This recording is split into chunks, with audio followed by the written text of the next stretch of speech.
Hey everybody, we're back with another video. So, I know I made this whole, brand thing about the dimensions and, trying to get into, video games and anime and stuff. Eventually, I might, if I can think of a good topic, I'll get into more, anime, video games, that kind of stuff. But I thought this would make for an interesting video idea. So we're gonna do it. I got, a few more days left of college. So, here's the first, summer video. Don't forget to follow me on social media for more updates. If you do so, please, like or whatever. Thanks for your support. But to begin, I think, like I said, I thought this would make an interesting topic idea. I don't really know if I have any answers per se, but it's been on my mind. Something I thought, it's a discussion thing that would be interesting.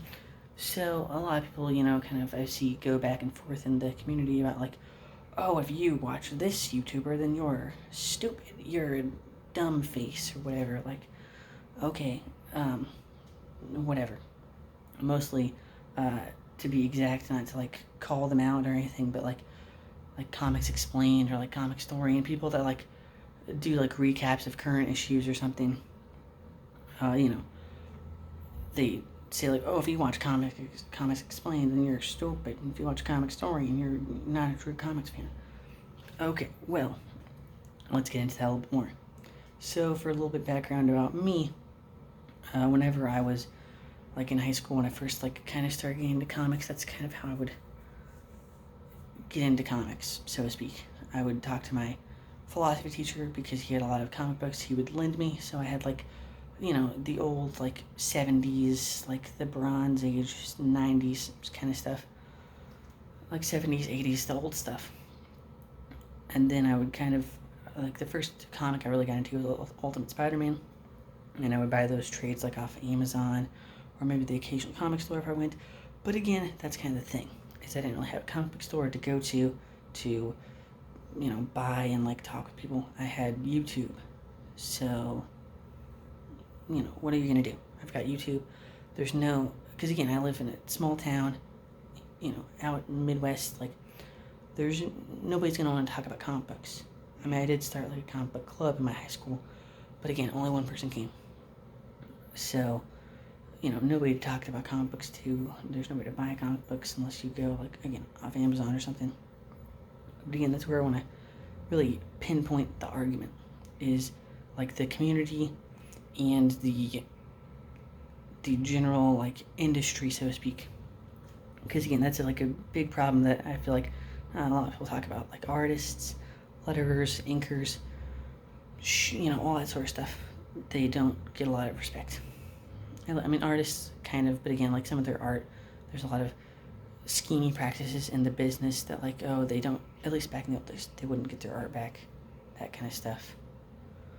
But I think it's gotten somewhat better. But again, even with there was a debate when the Hawkeye show came out that a lot of the intros and stuff came from the Matt Fraction.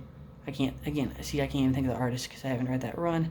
But the Matt Fraction specifically, that kind of Hawkeye, a lot of the art and style came from that specific artist.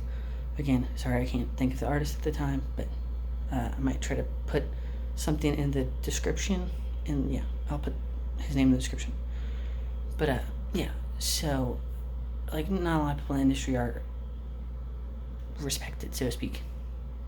And that's kind of part of the problem, is if we look at Comics Explained, again, he's got a community of comic book fans that enjoy his work. And again, going back to community and the industry as a whole, that's what I want to pinpoint in the argument. Is because again, I didn't have a comic book store to go to, so all I had was the internet, and I didn't really like Twitter. I didn't have Twitter in high school mostly. But if you don't have a community or anywhere to shop, then how are you going to read the current issues? You're not going to really be able to, again, unless you buy off Amazon. But if we go back to Amazon, that's not really helping the comic book industry as a whole. You're not helping, Marvel really when you're buying from Amazon. But then also I've heard people talk about oh, well, if you watch comics historian, then like you're not a true comic books fan or whatever. You're lame. You're not reading the actual story. You're not appreciating the art. Okay, fair point. I can see your point of view. But then again, they would also like read comics off like one of those like illegal like download sites or whatever. Which like again, like I'm not one to judge, like do what you can, whatever. But then again, if you're reading it off an illegal site, then you're also not helping the comics industry as a whole.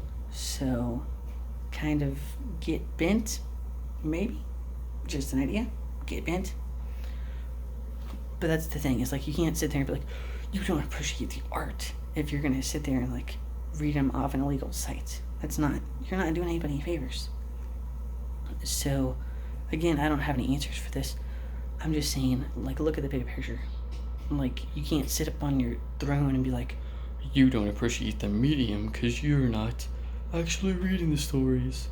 Like, okay, fine, but like, you aren't helping the industry at all because you're reading it off an illegal site. So like, get bent. Maybe, just maybe, get bent. An idea. But then also, if we look at like, again, we go back to community and like appreciating the medium. And I mean, it's been a while since I've like read or watched Comic Historian, so like I don't know exactly what they do, but like let's say hypothetically they review like a single issue or something. I mean, that's not a bad thing, because again, like if someone reviews a single issue, then like, I mean, maybe not if you're in the middle of a run or something already, but maybe you don't know about the artist or the writer at the time, so you're gonna like, you know, get the lowdown, like the latest like Nick Spencer comic. So you watch a certain YouTuber. Okay, like what's wrong with that? Like, you want to know his opinion on it before you go out and buy it. It's kind of like, it's like, again, it's like the same thing with like Comic Pop. I used to watch a lot of back issues and stuff, because again, that's I think a little bit different maybe than like actually reading it, because again, you're getting the banter between, you know, Ben, Ethan, and Sal and Tiffany, and you know, again, I haven't read like, I'm not gonna buy off like Amazon just like some random like Green Lantern trade or omnibus or whatever, and then find out it sucks and be like, oh,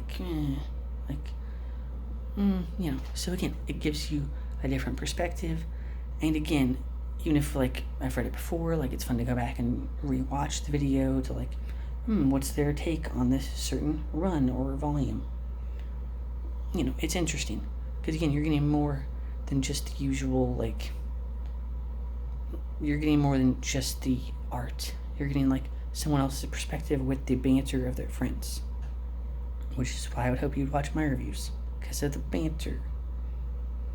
Not that I have friends in my videos, but you get the idea. So that's my main conclusion. Not really a conclusion. I don't really know a way to solve it or anything, because I'm not in the industry. I'm just a onlooker. I'm just saying, like, you know, don't throw stones when you're not really doing any better.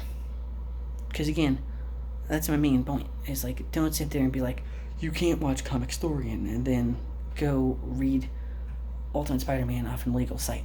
Like, you're get bent. That's just my perspective. But, you know, don't go throwing stones when you have no room to talk. That's my main conclusion. Let me know what you think down below.